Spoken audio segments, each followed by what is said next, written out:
까닭 없는 응답은 없습니다. 까닭 없는 응답은 없다.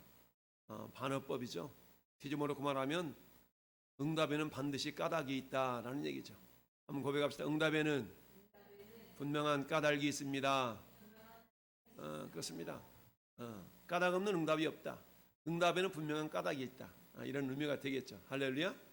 이밤 우리가 기도하는 기도가 하나님께서 반드시 들어주실 수밖에 없는 그런 까닭을 발견하는 시간이 될 수 있기를 바랍니다. 예수님이 누가복음 11장 1절부터 5절 4절 사이에 주님이 제자들에게 기도하는 법을 가르쳐 주시죠. 우리에게 세례요한이 제자들에게 기도를 가르쳐 준 것 같이 주님 우리에게도 좀 기도를 가르쳐 주세요 라고 말씀하셨을 때 그 위대한 주기도문을 우리에게 가르쳐 준 사실을 우리는 알고 있습니다.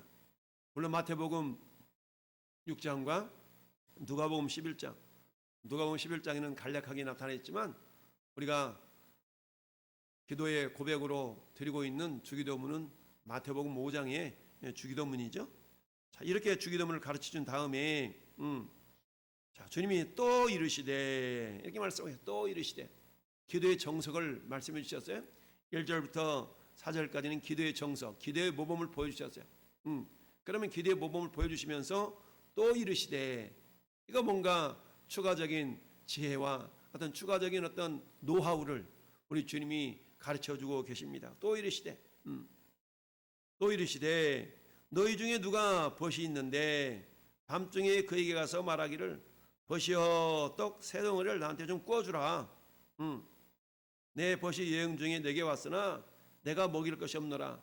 그러니까 ABC가 있는데 A한테 B가 찾아와서 말하는 겁니다. 야 A야, 우리가 남이가 친구 아이가 근데 너도 알다시피 그 C라는 애 있잖아. 걔가 왔어. 근데 나한테 먹일 것이 없는데 A야 네가 좀 줘라. 지금 이렇게 이야기하고 있는 거예요. 그러자 A가 말합니다. 그가 안에서 대답하여 이르되 안에서 대답했어요. 콧배기를 안 비친 거예요 지금. 대답하여 이르되 나를 괴롭게 하지 말라.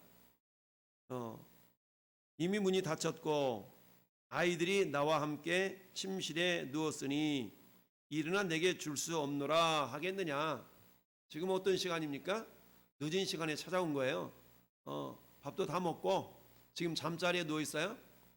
옛날 같으면 호롱불 다 끄고 지금 이부자리 덮고 좌우에 팔뚝 하나씩 자식들 끼고 지금 자려고 하는 그런 상황인 거예요.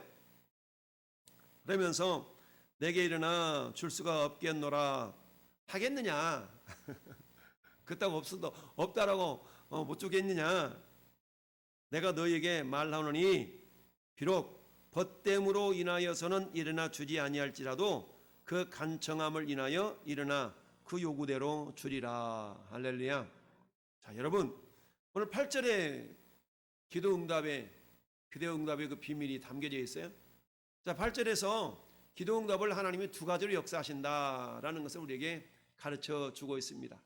첫 번째, 내가 너에게 말하노니 비록 벗됨으로 인하여서는 일어나 주지 아니할지라도. 뒤집어놓고 말하면 벗됨으로 인하여서 줄 수도 있다는 거예요. 근데 벗됨으로 인하여서 주지 아니할지라도 간청함을 인하여 일어나 그 요구대로 주리라.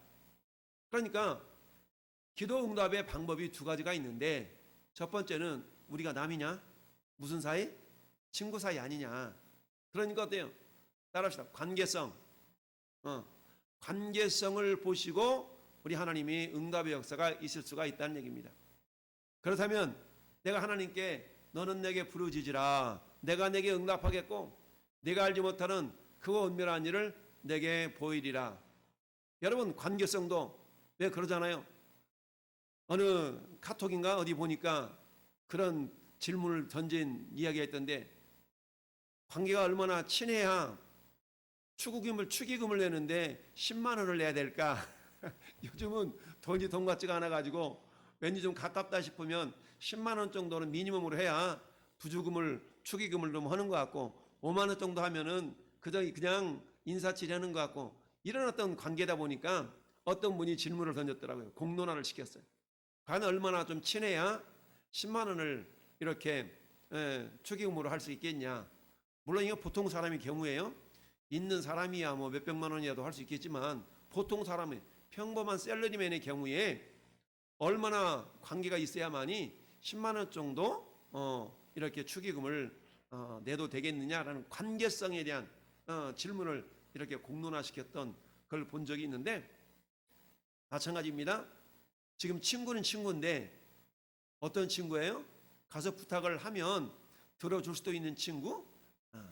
그러니까 B라는 친구는 A에게 가서 야 내가 너를 생각하기를 내가 이 정도 얘기하면 너는 들어줄 것 같아 라는 믿음을 가지고 갔어요. 근데 A가 B를 생각할 때는 그 정도까지 친밀한 관계는 아닌 거예요. 그 정도까지 친밀한 관계는 아닌 겁니다. 우리가 그러잖아요. 누가 내 돈 100만 원이라도 빌리려고 그러면 참 아신소리 해가면서 야 친구야 돈 100만 원 빌려줘. 근데 이게 쉬운 일 아니거든요. 뭐 카드 긁어 대출해 이렇게 얘기할 수 있어도 선뜻 내가 있는 그야말로 내 돈을 아니 내가 카드를 긁어서라도 100만 원을 빌려줄 수 있는 그런 관계? 이건 오늘날의 현실 속에서 쉽지가 않습니다. 정말 친밀하지 않으면 그래 내가 100만 원을 받지 못할지언정 받지 못할 각오를 하고 이렇게 빌려줄지언정 내가 이렇게 빌려주면 꼭 받아야지 이런 마음을 가지고서 빌려주는 사람은 거의 없습니다. 이런 것처럼 오늘 8절 속에 나타나 있는 기도응답의 두 가지 방편을 주님 말씀하고 있는데 첫 번째는 관계성입니다. 관계성.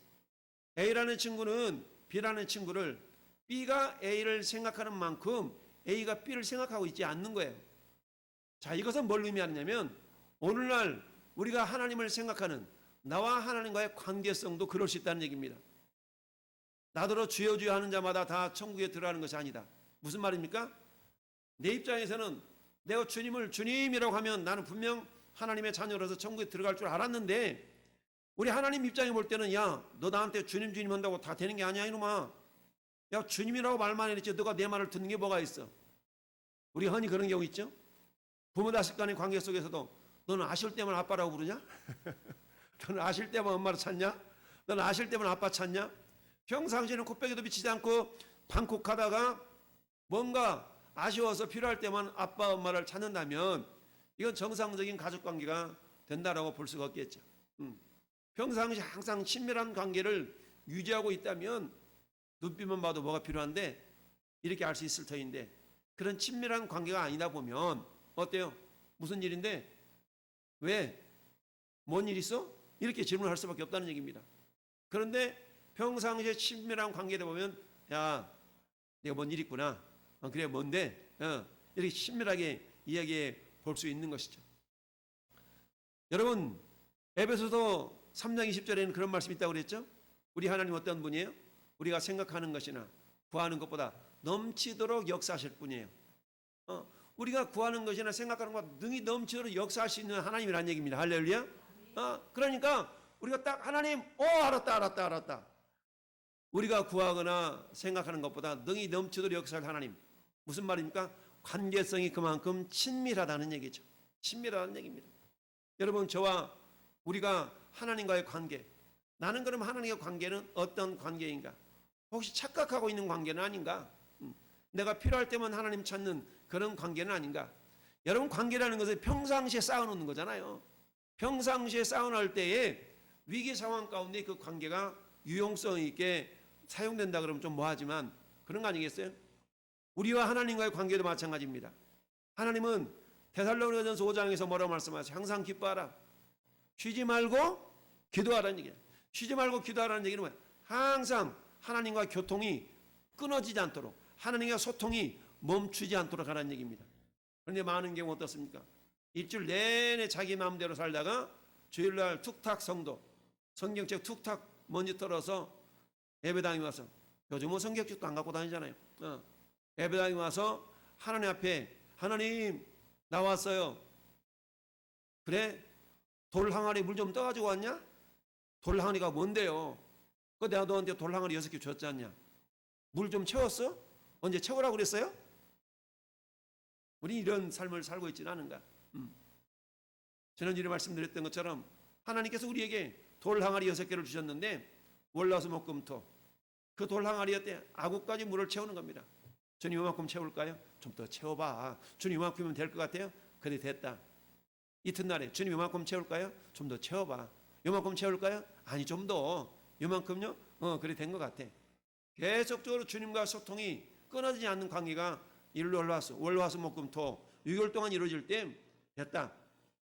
주일날 어떻다고 그랬어요? 그 항아리에 있는 물을, 돌 항아리에 있는 물을 떠다가 주님께 가져다 드리는 겁니다. 주님 여기 물이 있나이다. 그래 네 소원이 뭐냐? 이러있습니다. 그래 네 믿음대로 네 소원대로 될지어다. 할렐루야. 하나님과의 관계성 속에서 내가 정말 친밀한 관계이냐? 나는 친밀하다고 여겼는데 주님이 내가 너를 도무지 모르겠다. 이런 일이 발생하면 안 되잖아요. 내가 너를 도무지 알지 못하노라. 참 그런 일이 발생한다라고 성경은 얘기하고 있어요.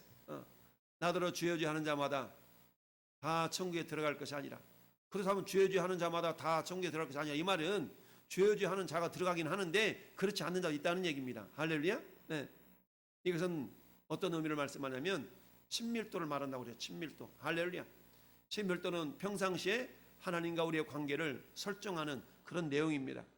저는 여러분들이 평상시에 하나님과 관계를 돈독하게 쌓아 놓을 수 있기를 바랍니다. 여러분 복 있는 사람은 여호와 율법을 즐거워해 그 율법을 주야로 묵상하는 자라고 그랬어요. 주야로 묵상해. 아침 저녁으로. 여러분 아침에 출근할 때 다녀올게요. 저녁에 퇴근해서 다녀왔어요. 친밀한 관계는 또 낮에 점심 때 밥 먹었어요. 식사했어요. 소통하는 관계. 이스라엘 백성들은 전통적으로 하루 3번씩 기도했다고 그랬어요. 3번씩 기도했다는 얘기는 뭡니까? 하루 3번씩 하나님의 얼굴을 구하는 그런 삶을 살았다는 얘기입니다. 이런 삶을 살았던 것처럼 수시로 쉼없이 하나님과의 친밀함을 유지시켜 나가는 그런 삶을 살았다는 얘기죠. 그러다 보니까 내가 생각하는 것만큼 하나님도 나를 생각한다면 할렐루야. 이건 친밀한 관계인 거예요. 친밀한 관계성 속에서 구하는 것을 따라합시다. 기도. 친밀한 관계성 속에서 구하는 걸 기도라고 얘기해요. 근데 지금 A라는 친구와 B라는 친구가 B는 A를 아주 친밀하게 생각하는데 A는 B에게 내 아들내미들 팔뚝 걷어붙이고 그들 한쪽으로 제껴놓고 떡을 줄 만큼 친밀한 관계는 아니라는 거예요. 그런 관계는 아니라는 얘기입니다. 근데 자, 첫 번째는 기도 응답의 첫 번째 요소는 따라서 친밀함. 하나님과의 관계성 속에서. 여러분 하나님은 우리의 기도를 들어주시는 기도 응답의 주인공이셔요. 근데 기도 응답의 방법이 2가지가 있다고 그랬어요. 첫 번째는 친밀함이에요. 자, 내가 너에게 말하노니 비록 벗됨으로 인하여서는 일어나 주지 아니할지라도 두 번째 간청함을 인하여 일어나 그 요구대로 주리라. 두 번째 응답의 욕구는 뭡니까? 간청함, 강청함이라는 얘기입니다. 할렐루야. 이 강청함을 다른 말로 말하면 따라서 간구, 간구입니다. 그래서 솔로몬이 여호와의 성전을 완공하고 이제 봉헌 예배를 드리면서 하나님께 이렇게 기도했어요. 하나님, 자 하나님, 한 사람이나 혹 주의 백성이 이스라엘이 다 각각 자기의 마음의 재앙을 깨닫고 범죄하여서 재앙을 깨닫고 이 성전을 향하여 손을 펴고 따라서 무슨 기도나 무슨 간구를 하거든 저는 높이 계신 하늘에서 들으시고 사하이시며 각 사람의 마음을 아시오니 그들의 모든 행위대로 행하사 갚아 주옵소서라고 솔로몬이 기도를 했어요. 하나님, 내 백성 이스라엘이 하나님 앞에 범죄했어요. 근데 범죄했는데 잘 하려고 하다가 범죄할 수도 있고요.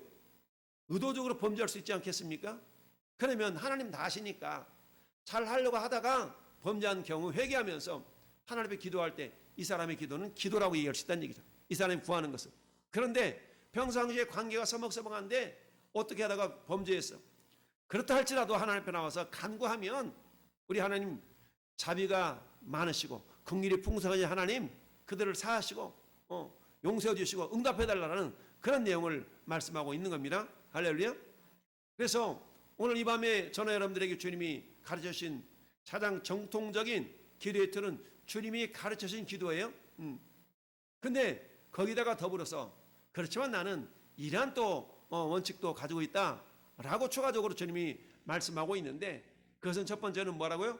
관계성을 보고 내가 응답한다는 얘기입니다. 그러면 저는 여러분들은 어떤 모습을 가지게 됩니까?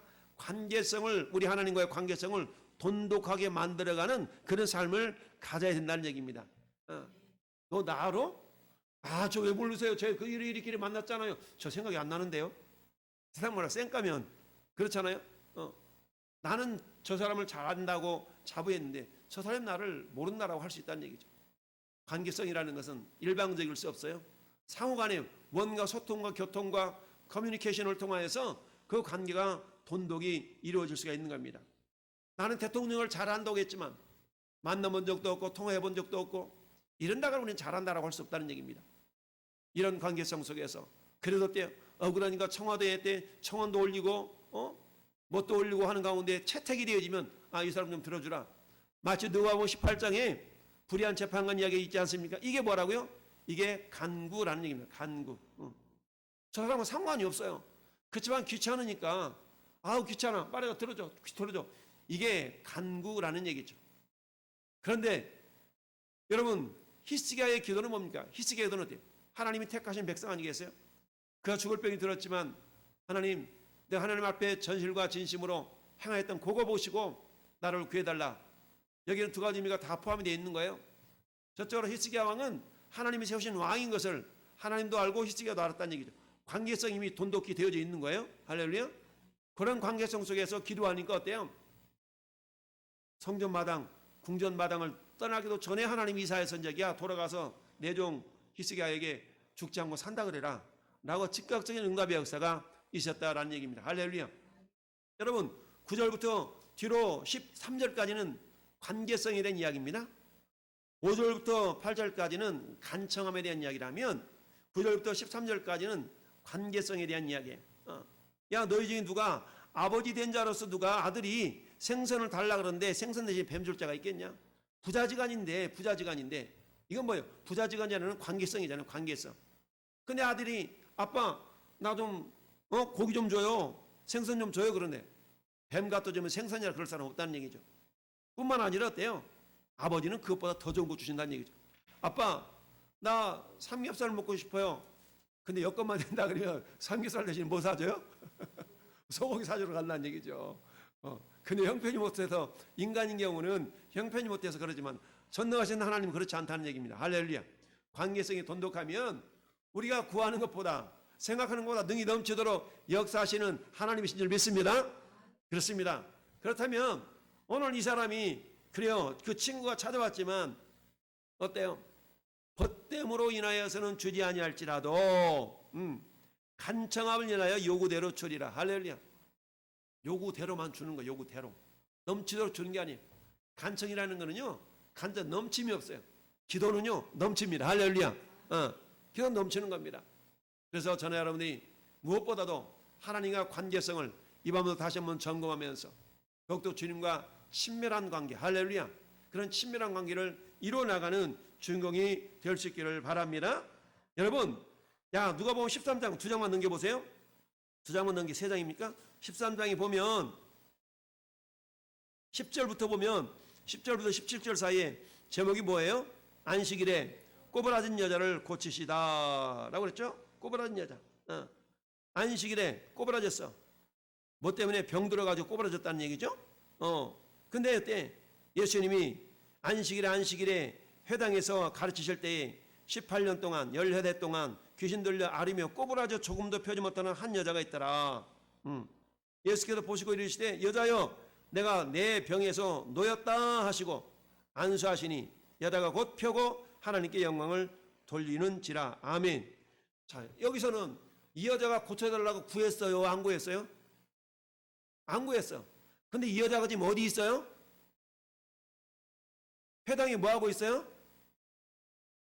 말씀 듣고 있잖아요. 회당에서 말씀 듣고 있어. 우리는 말하면 예배 드리고 있다는 얘기입니다. 할렐루야. 18년 동안 꼬부라져서 고통 중에 있지만 그걸 그냥 그러려니 하고 살아가고 있었던 거예요. 구하지도 않았어요. 근데 지금 뭐예요? 구하지도 않았음에도 불구하고 예수님이 이 여인의 이 병을 고쳐주셨어요. 까닭 없는 치유, 까닭 없는 응답이 없다라고 그랬죠? 까닭 없는 응답이 없어. 그럼 왜 구하지 않았음에도 불구하고 이 여인의 이 질병을 고쳐주셨을까요? 뒤에 해답이 나와요. 16절 같이 읽어봅시다. 그러면 18해 동안 사탄에게 매인바 된 이 아브라함의 딸을 안식일에 이 매임에서 푸는 것이 합당하지 아니하냐. 예수께서 말씀하시니까 모든 반대하는 자들은 부끄러워하고 온 무리는 그가 하시는 모든 영광스러운 일을 기뻐하니라. 할렐루야. 생트집 잡는 야, 무리들이 즐거워 기뻐했다. 근데 태클 거는 자가 있었어요? 왜 안식일에 바리새인과 서기관들은 왜 안식일에 고쳤냐고 태클 걸죠? 네 자식이 병들었으면 하루아침이라도 빨리 고치려고 그러지 않겠냐? 이런 말인데 주님이 이 여인을 고쳐준 까닭은 따릅시다. 아브라함의 딸. 아브라함의 딸. 즉 다른 말로 하면 믿음의 자녀라는 얘기입니다. 믿음이 있었기 때문에. 어떤 믿음이요?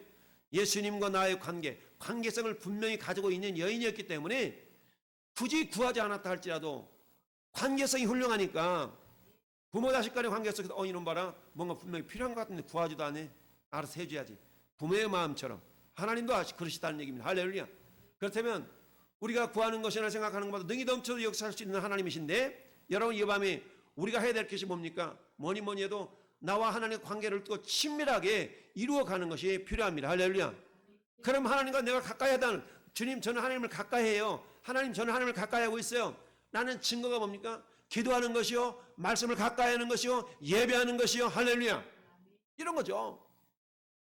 그런 시간을 내가 할애를 해서 하나님 앞에 나와서 하나님 나는 당신과 친밀하기를 원합니다. 나는 당신과 친밀하기를 원합니다. 할렐루야. 이런 모습들이 뭐겠어요? 말씀을 주야로 묵상하는 겁니다. 하루 3번씩 하나님 앞에 기도하는 겁니다. 할렐루야. 성경을 듣게 하여서 꼬부라서 괴롭지만 힘들지만 회당에 나와서 말씀을 듣습니다. 할렐루야. 몸에 불편하지만 꾸역꾸역 예배당에 나와서 예배드립니다. 이게 뭐예요? 하나님과 친밀함을 보여드릴 수 있는 그런 모습들인 거예요. 그러니까 하나님 어떠세요? 구하지 아니하였음에도 불구하고 이 여인의 18년 동안 꼬부라져서 고생했던 이 고생으로부터 하나님이 치유하시고 자유함을 주셨다는 사실입니다.